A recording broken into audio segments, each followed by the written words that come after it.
ठीक है। अपन ने एक पात्र लिया, इस पात्र में मैंने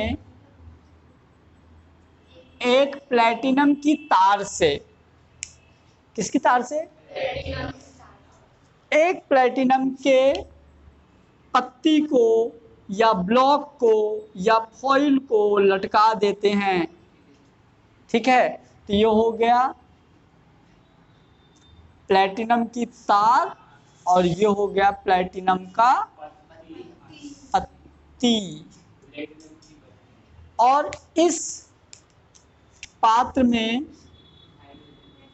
हम HCl का विलयन डाल देते हैं। क्या डाल दिए?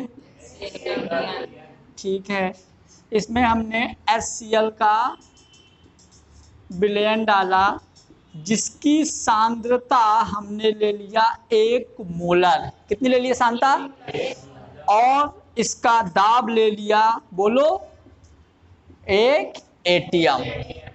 क्लियर हुआ? इतना समझ में आ गया?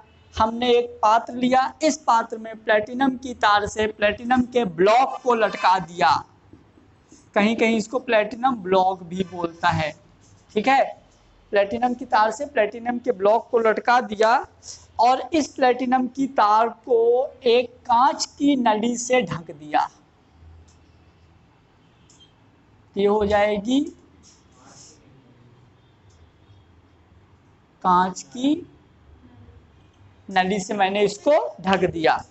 ठीक है, तथा इसी कांच की नली को एक और कांच का जैकेट बना दिया। क्या बना दिया? कांच का जैकेट। अभी तो लोग कर रहे थे ना ठंडी गर्मी, कांच का एक और जैकेट से ढक दिया और इस कांच के जैकेट के ऊपरी वाले मुंह से हाइड्रोजन गैस प्रवेश किया। क्लियर हुआ इतना? पहले तो रुक जाओ बेटा, समझाने तो दो, कैसे कर रहे हो दादा, क्या हो गया तुमको? तो पूरा बोलने तो दो, पहले एक बार पूरा हो जाए फिर सुकून से पूछना। ठीक है, एक मैंने क्या लिया, एक बीकर लिया, इस बीकर में HCl सोल्यूशन लिया जिसका सांद्रता 1 मोलर और दाब 1 एटीएम है। प्लेटिनम के तार से प्लेटिनम की ब्लॉक को लटका दिया और इस प्लेटिनम की तार से एक कांच की नली से पैक कर दिया तथा इसके ऊपर एक कांच का जैकेट लिया। कांच का,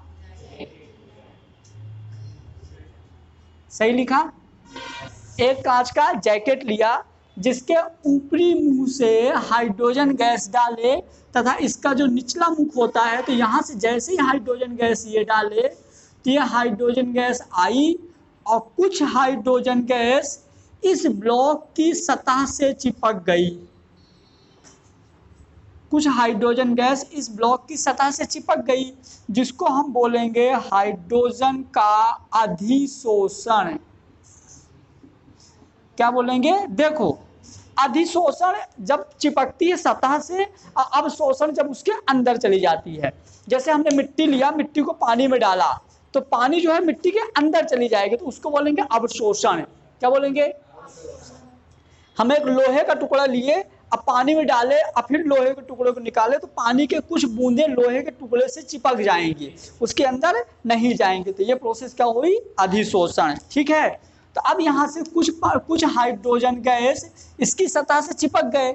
अब जितना हाइड्रोजन गैस हम यहाँ से डाले थे, पूरी की पूरी हाइड्रोजन गैस यहाँ नहीं चिपकी, कुछ हाइड्रोजन गैस बुलबुले के रूप में बाहर निकल गई, बुलबुलों के रूप में बाहर निकल गई, जिस वजह से दोनों हाइड्रोजन गैसों के बीच कुछ ना कुछ अंतर हो गया। जब आपने यहाँ से डाला तो मान लो 20 अणु डाले, कितने डाले? 20, यहाँ 5 चिपक गई, 15 बाहर निकली, तो 5 का अंतर हुआ, जिस वजह से इस सेल में एक विभव उत्पन्न हो जाता है, जिसको हम क्या बोलते हैं? मानक हाइड्रोजन इलेक्ट्रोड विभव। फिर से सुनो एक बार, हम क्या करते हैं, एक बीकर लिए, इस बीकर में एक प्लेटिनम के तार से प्लेटिनम के ब्लॉक को लटका दिए। अभी सबसे मैं लिखवाऊंगा, याद रखना। एक बीकर लिया, इस बीकर में प्लेटिनम की तार से प्लेटिनम के ब्लॉक को लटका दिए, उस प्लेटिनम की तार को मैंने कांच की ट्यूब से ढक दिया, कांच की नली से ढक दिया तथा उसके ऊपर एक कांच का जैकेट लगा दिया जिसका ऊपरी मुख खुला हुआ था और नीचे वाला भी मुख खुला हुआ है। ऊपरी वाले मुख से हमने हाइड्रोजन गैस प्रवेश किया, ऊपर वाले मुख से हाइड्रोजन गैस आती है, कुछ हाइड्रोजन गैस इसके ब्लॉक से चिपक जाती है जिसका अधिशोषण होता है। क्या होता है? बाकी बची हुई हाइड्रोजन गैस बुलबुले के रूप में बाहर निकल जाती है, जिस वजह से इस परिपथ में या इस तंत्र में हाइड्रोजन गैस के मध्य विभव उत्पन्न होता है, जिसको हम क्या बोलते हैं? मानक हाइड्रोजन इलेक्ट्रोड विभव। कोई दिक्कत? बोलो, तुम बताओ, लिख के बता दो, कोई दिक्कत नहीं। हाँ बोलो, हाँ तुम बोल दो।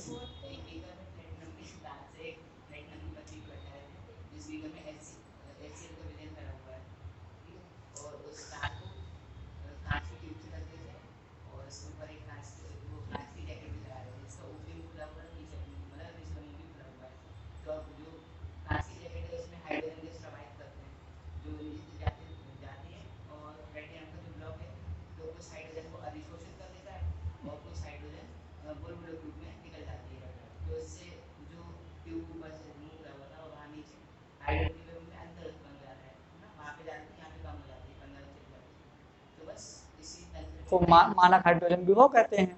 इसने सिर्फ एक चीज छोड़ा, बाकी सब बता दिया। क्या छोड़ा है? सांद्रता और दाब, ये बोलना जरूरी है।